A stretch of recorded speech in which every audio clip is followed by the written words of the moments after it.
Now let's talk about what to do after your tests are finished. First, don't be surprised by low success rates. Yield operations is all about finding the hidden gems. The majority of tests you run won't bear any fruit, but the ones that do can have a huge impact on your revenue.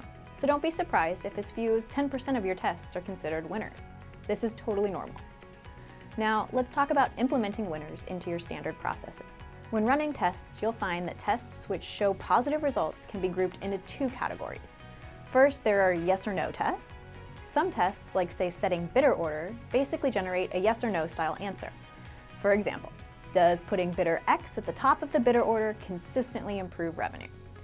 Implementing these tests into your standard processes can be done quickly by changing your setup once you see consistent performance improvements on a single or multiple tests. Then there are what we refer to as lever identification tests. These tests, on the other hand, will help you identify that changing a specific lever is indeed a good way to influence revenue.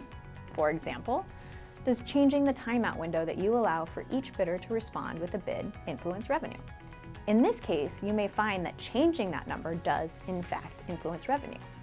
Now your job is continue testing with many different numbers in that slot in order to find out just the right number to maximize revenue before implementing it as a standard practice.